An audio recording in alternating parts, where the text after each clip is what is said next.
বেসরকারি শিক্ষা প্রতিষ্ঠানে কর্মরত এনটিআরসি এর সুপারিশপ্রাপ্ত এমপিওভুক্ত শিক্ষক বদলে নীতিমালা ২০২৪ কেন অসাংবিধানিক ঘোষণা করা হবে না তা জানতে চেয়ে রুল জারি করেছেন হাইকোর্ট। এর সাথে যুক্ত আছে এমপিওভুক্ত স্কুল, কলেজ এবং মাদ্রাসা।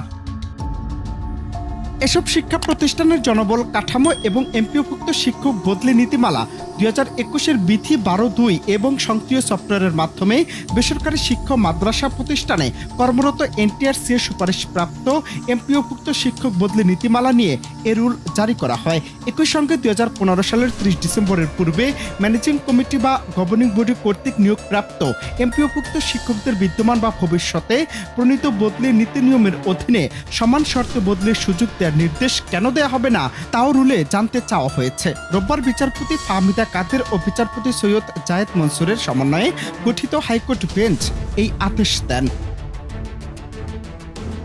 আদালতে রিট আবেদনকারীদের পক্ষে শুনানি করেন অ্যাডভোকেট মোহাম্মদ মনিরুল ইসলাম মিয়া। রাষ্ট্রপক্ষে উপস্থিত ছিলেন deputy attorney general Shafiqur Rahman, Tanim Khan এবং সহকারী অ্যাটর্নি জেনারেল ইকরামুল কবির। শুনানিতে অ্যাডভোকেট জানান, বদলির ক্ষেত্রে শিক্ষকদের মধ্যে বৈষম্য তৈরি করা হয়েছে, যা সংবিধানের ২৭ ও ২৯ অনুচ্ছেদের পরিপন্থী।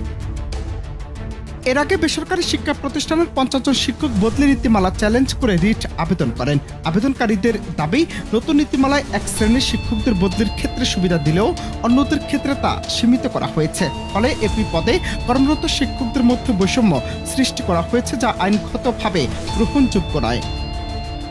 অনন্ত হাসান মাসুদ, বাংলা টিভি।